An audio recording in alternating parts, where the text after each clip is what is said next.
Hola hermanos, Dios les bendiga. Soy la pastora y misionera Marcela Castro y vamos a comenzar este jueves estudiando la palabra del Señor. Otro capítulo más de Oficina Abierta. Le vamos a dar un relevo al pastor por enero y febrero y vamos a estar estudiando juntos la palabra del Señor. Hemos estado viendo durante todo el año, durante toda la pandemia, ¿verdad?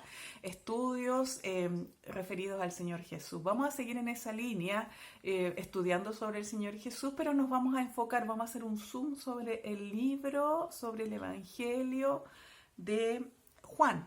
Vamos a estar estudiando el Evangelio de Juan. ¿Y por qué el Evangelio de Juan?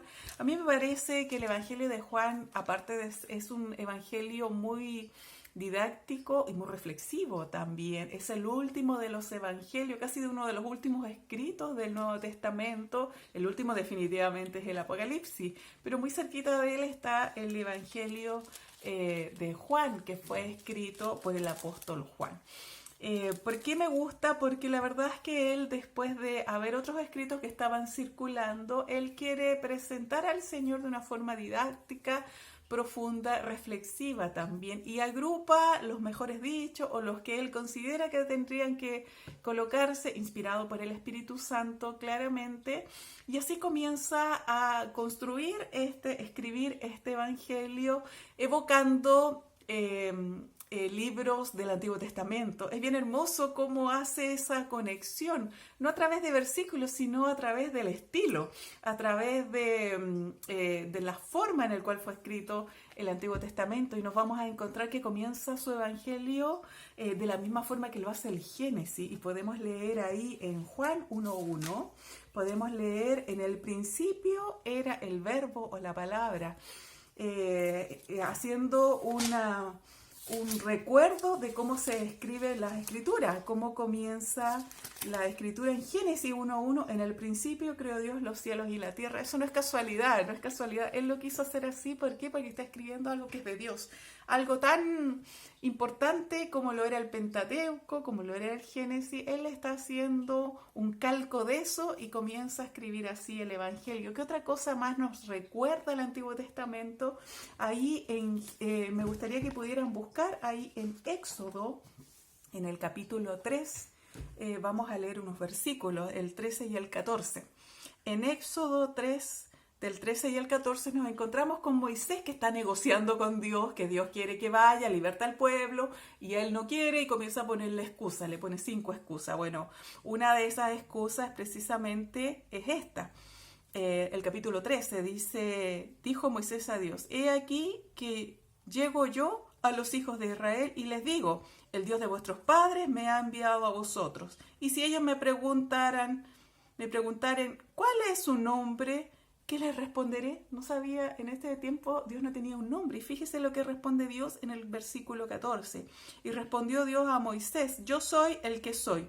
Y dijo: así dirás a los hijos de Israel: yo soy, me envió a vosotros. Entonces aquí vemos que ahí está el nombre más importante de Dios, el tetragramatón, el yo soy el que soy, y que los judíos no mencionan. Ellos dicen Adonai. Nosotros lo traducimos como Jehová, o las nuevas traducciones lo traducen como el Señor, pero los judíos no, ellos no lo mencionan. Ellos dicen Adonai o dicen el Señor, porque es un nombre tan santo que no lo pueden mencionar. Bueno, fíjense ustedes el atrevimiento del Señor Jesús cuando en el Evangelio de Juan él comienza a decir, y lo dice, ¿sabe cuántas veces? Lo dice 8 veces: yo soy. Lo dice en griego, por supuesto, lo dice, o está escrito en griego. El Señor hablaba en arameo, pero está registrado en griego. ¿Cómo está registrado en griego? Ego eimi, ese es el yo soy, y aparece así clarito. Es bien extraño que suceda eso, ya sea que el Señor se estaba refiriendo a este versículo, tomando el nombre sagrado de Dios para llamar mucho la atención, o ya sea que Él quería llamar la atención usando el pronombre ego o el yo. Cuando nosotros queremos llamar la atención sobre nosotros, que hicimos algo, que salvamos una situación, que fuimos y compramos y un montón de cosas, nosotros decimos, yo lo hice, yo fui, yo aquí, yo allá, y eso cae muy mal, ¿verdad? Las personas que están escuchando, que comienza a decir yo, como que eso comienza a caer un poquito mal porque nosotros podemos decir lo mismo sin tener que usar el pronombre. Si yo digo fui, vine, compré, hice, ya con eso está haciendo referencia por la conjugación verbal a que yo estoy haciendo la acción. Pero si yo digo yo fui, yo hice, yo compré, entonces estoy queriendo llamar la atención sobre mí. Y al parecer el Señor estaba queriendo llamar la atención sobre Él cuando usa el pronombre personal. Y Él dice yo soy, lo dice 8 veces, 7 veces muy claritas.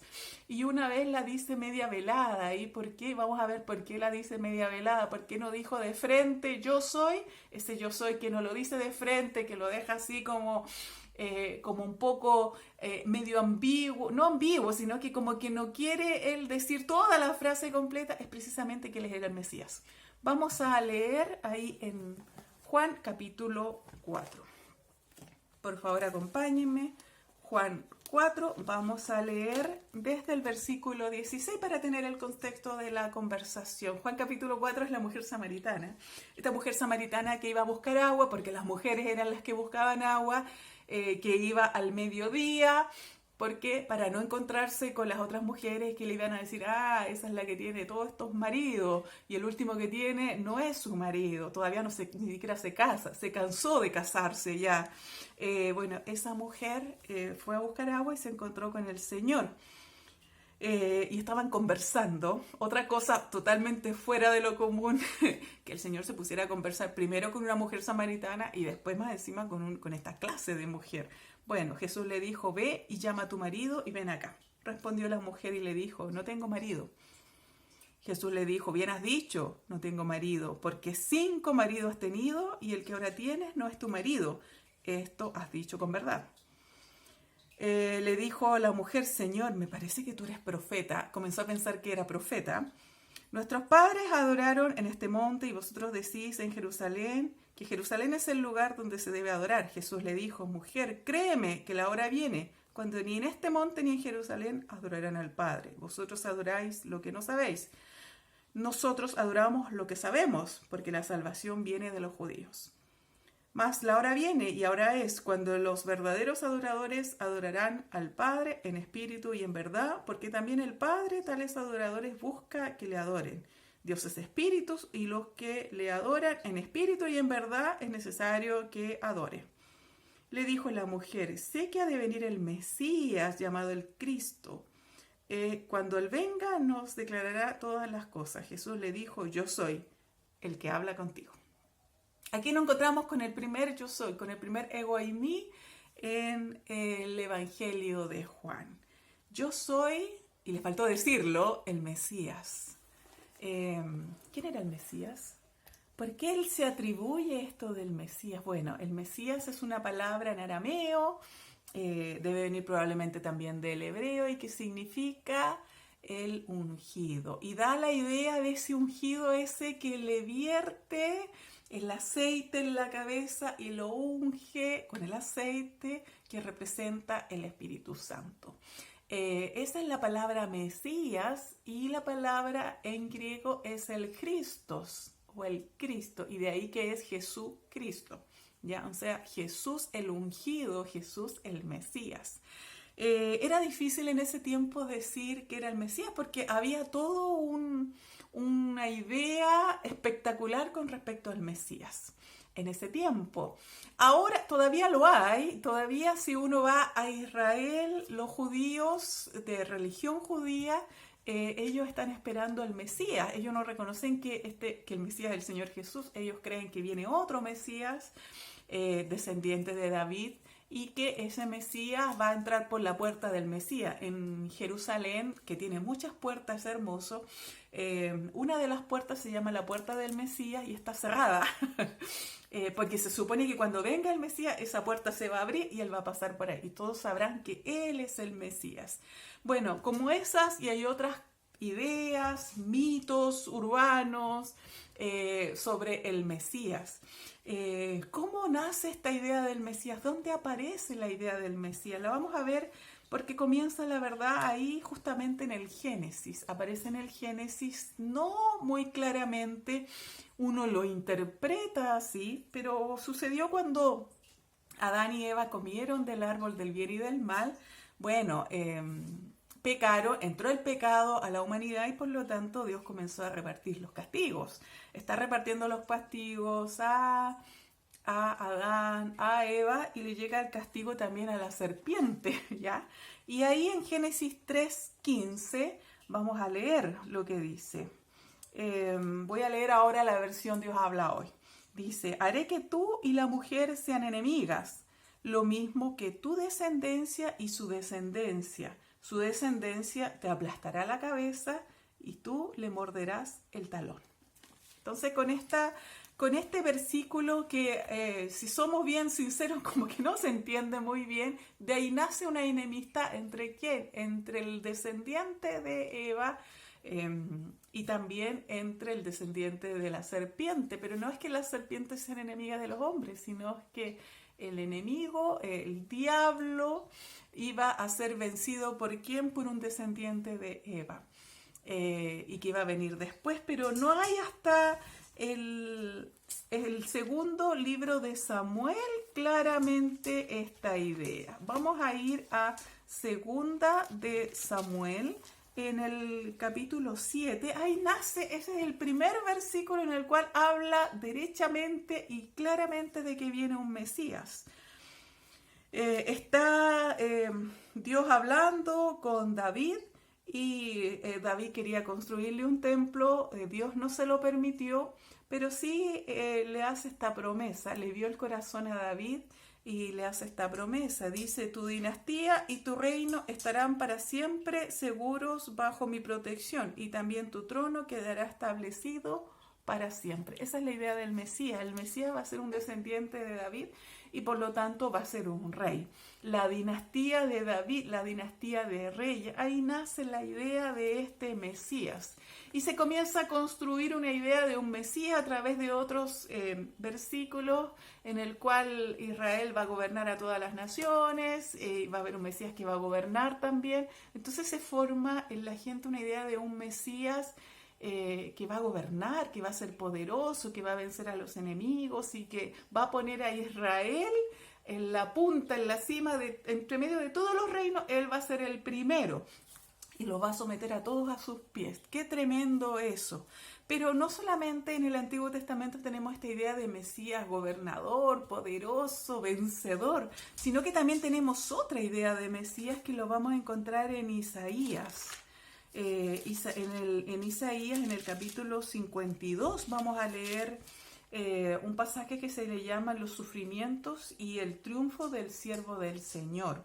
Voy a leer nuevamente en Dios habla hoy. Dice, mi siervo tendrá éxito, será levantado y puesto muy alto, así como muchos se asombraron de él al ver su semblante tan desfigurado que había perdido toda apariencia humana. Así también muchas naciones se quedarán admiradas, los reyes al verlo no podrán decir palabra, porque verán y entenderán algo que nunca han oído. ¿Quién va a creer lo que hemos oído? ¿A quién ha revelado el Señor su poder? El Señor quiso que su siervo creciera como planta tierna, que hunde sus raíces en la tierra seca. No tenía belleza ni esplendor, su aspecto no tenía nada atrayente. Los hombres lo despreciaban y lo rechazaban. Era un hombre lleno de dolor, acostumbrado al sufrimiento, como a alguien que no merece ser visto. Lo despreciamos, no lo tuvimos en cuenta. Y sin embargo, él estaba cargado con nuestro sufrimiento, estaba soportando nuestros propios dolores. Nosotros pensamos que Dios lo había herido, pero lo había castigado y humillado. Pero fue traspasado a causa de nuestra rebeldía, fue atormentado a causa de nuestras maldades. El castigo que sufrió nos trajo la paz, por sus heridas alcanzamos la salud. Todos nosotros nos perdimos como ovejas, siguiendo cada uno su propio camino, pero el Señor cargó sobre él la maldad de todos nosotros. fue maltratado, pero se sometió humildemente y ni siquiera abrió la boca. Lo llevaron como un cordero al matadero y él se quedó callado sin abrir la boca, como una oveja cuando lo trasquilan. Se lo llevaron injustamente y no hubo quien lo defendiera. Nadie se preocupó de su destino.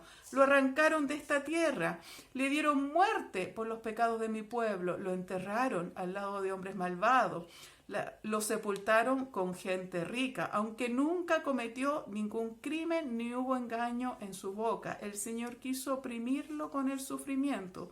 Y puesto que él se entregó en sacrificio por el pecado, tendrá larga vida y llegará a ver a sus descendientes. Por medio de él tendrá éxito los planes del Señor. Después de tanta aflicción verá la luz y quedará satisfecho al saberlo. El justo siervo del Señor librará a muchos, pues cargará con la maldad de ellos.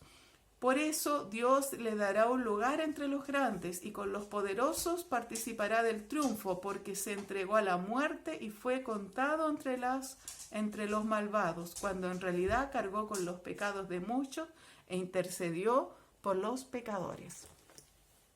Aquí tenemos otra idea de siervo, otra idea de Mesías. ¿Sabes qué idea es esta? La idea del siervo sufriente. Este Mesías, este Hijo de Dios, también iba a sufrir. Entonces tenemos dos relatos. Tenemos por un lado este Mesías que iba a gobernar y que iba a castigar a las otras naciones y iba a dejar a Israel como el número uno del mundo, y tenemos este otro Mesías que es un Mesías que va a sufrir y que va a llevar los pecados de todos. ¿Por qué Jesús rehusaba mostrarse como el Mesías? Porque todos estaban esperando un Mesías gobernador. Porque nadie quiere sufrir y porque nadie quiere ver a su rey sufrir. Entonces, ¿por qué le costó al Señor declarar que él era el Mesías? Porque siempre lo iban a malinterpretar, porque siempre iban a pensar que su deber era restituir el gobierno en Israel y por lo tanto destituir a Roma, que era el que estaba gobernando en ese tiempo. Qué tremendo el conflicto que había en ese tiempo en Israel. Qué tremendo lo que estaba pasando. Entonces, este siervo sacrificial fue finalmente el que se mostró y que nadie vio. Y por eso que los judíos no reconocen al Señor, porque están esperando otro tipo de Mesías. Y ¿saben qué? El poder entender este Mesías fue difícil también para los discípulos. Los discípulos, cuando comenzaron a conocer al Señor, eran discípulos Juan, su hermano Jacob, Andrés y su hermano Pedro. Eran discípulos de, tal vez Pedro no, pero sí Andrés era discípulo de Juan el Bautista. Y cuando ellos conocieron al Señor Jesús, dejaron de ser discípulos de Juan el Bautista y se acercaron al Señor Jesús. Y cuando se acercaron, ellos reconocieron que Él era el Mesías. Vamos a ver ahí en Juan, están los primeros, está en el capítulo 1. Vamos a leer ahí el versículo 41. Dice, al primero que Andrés se encontró fue a su hermano Simón y le dijo, hemos encontrado al Mesías, que significa Cristo. Entonces Andrés está reconociendo que Jesucristo es el Mesías, apenas lo conoce. Fíjense lo que le pasa a Natanael en el versículo 49. Natanael le dijo, maestro, tú eres el Hijo de Dios, tú eres el Rey de Israel. El Rey de Israel iba a ser el Mesías. ¿Por qué después les cuesta tanto entender al Señor Jesús? ¿Por qué le cuesta tanto a Pedro declarar que Él es el Mesías cuando lo hace ahí en Mateo? Vamos a ver en Mateo 16. En Mateo 16, 16, cuando el Señor les pregunta, ¿qué dicen que soy? Mateo 16, 16 dice, Simón Pedro le respondió, tú eres el Mesías, el Hijo del Dios viviente. En el versículo 20 dice, luego Jesús ordenó a sus discípulos que no dijeran a nadie que Él era el Mesías. ¿Por qué no tenía que decirlo? No tenía que decirlo porque no lo iban a entender. ¿Saben por qué les cuesta entender que Él era el Mesías y asimilarlo? Porque ellos estaban esperando otro tipo de Mesías, porque siempre estuvieron esperando que Jesús fuera finalmente un gobernador, alguien que los llevara al éxito, y no un siervo sufriente que muriera por ellos. Y eso es interesante, nos tiene que llevar a esta reflexión. ¿Qué tipo de Señor nosotros tenemos? ¿Qué estamos esperando del Señor Jesús? ¿Qué estamos esperando de Dios? ¿Estamos esperando que nos lleve al éxito? Como este Mesías que tiene que venir y gobernar y echar a los enemigos. ¿O estamos esperando imitarlo a Él y, como dice la palabra, tomar la cruz todos los días, negarnos todos los días y seguirlo a Él? Entonces entran en esta contraposición estos dos Mesías, el Mesías que va a gobernar y el Mesías que va a sufrir. El Señor nos mostró claro en su palabra qué tipo de mesiasgo Él vino a cumplir aquí en la tierra. Pero ¿sabes qué? No quiere decir que los otros mesiasgos Él no los vaya a cumplir. Y lo vemos en el Apocalipsis. Él gobierna y va a gobernar con vara de hierro y va a destruir a los enemigos y van a ser castigados el anticristo, el falso profeta y todo eso. Lo vemos en el Apocalipsis en el capítulo 19 y en el 20 ya lo vemos gobernando por 1000 años. Entonces, ¿este Mesías gobernador va a gobernar? Claro que sí. Pero eso es en el futuro. El Mesías que vino a esta tierra y que nosotros tenemos registrado es un Mesías sufriente. Es ese Mesías que nos dice, toma la cruz, como lo dice ahí en Lucas 9:23. El que quiere ir en pos de mí, tome su cruz cada día, niéguese a sí mismo y sígame. Eso es lo que nos pide el Señor y eso es lo que nos muestra. Eso es lo que cuesta tanto entender, que a Israel le cuesta entender ahora y que a muchos les cuesta entender. Y a muchos que lo entienden, que han aceptado a Cristo como su Señor y Salvador, todavía esperan que los lleve al éxito, que los lleve a la prosperidad y que los lleve a un bienestar. Dios lo puede hacer, pero lo hace solamente por su misericordia. Pero la palabra y su obra nos recuerda qué clase de Mesías es Él. Bueno, hermano, este fue el estudio de el Mesías, del primer Yo Soy, y vamos a continuar los otros jueves revisando los otros Yo Soy del Señor. Que Dios les bendiga.